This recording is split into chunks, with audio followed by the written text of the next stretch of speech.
Thank you very much, Representative Magaziner, and thank you to the panel for being here. And Mary, I couldn't agree with you more.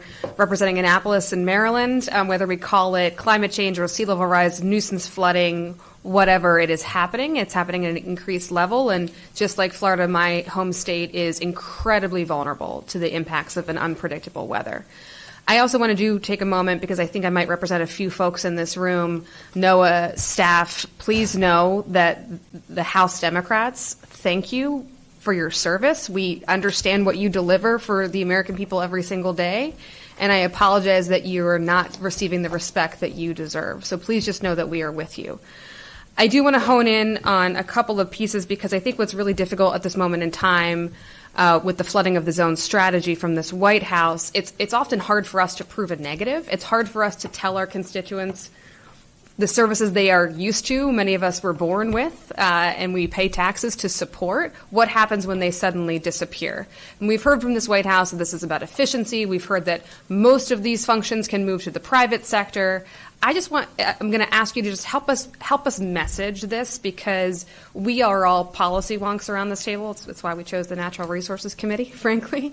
But if you could help us message and help prove that negative, and I'm specifically looking at the Rear Admiral, I couldn't agree with you more from a national security perspective. The loss of NOAA would be devastating to so many of our installations and the people who are here to protect us. Can you just tell us, with the privatization of, say, the Weather Service or privatization of other functions of NOAA, what's the worst thing that can reasonably happen for our communities? And help us message this a little better.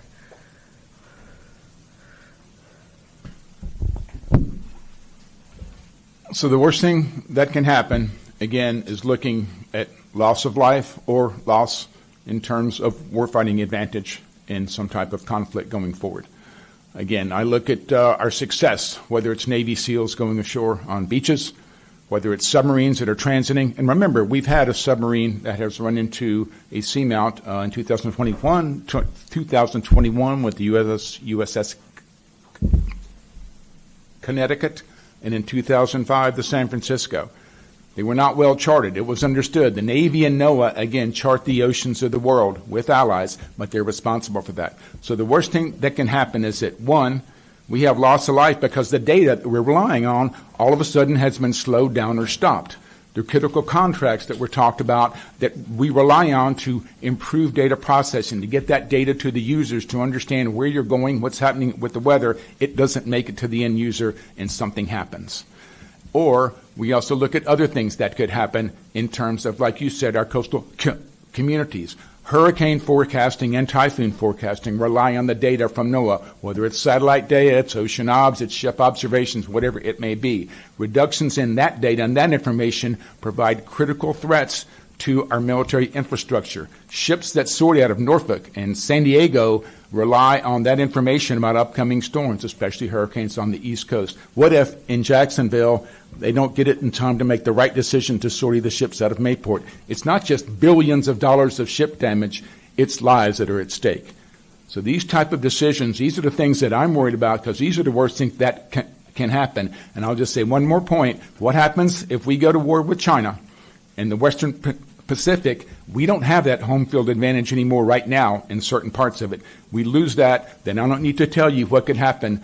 What's the worst thing that could happen in a potential conflict around the island of Taiwan or some other place in that part of the world? Thank you.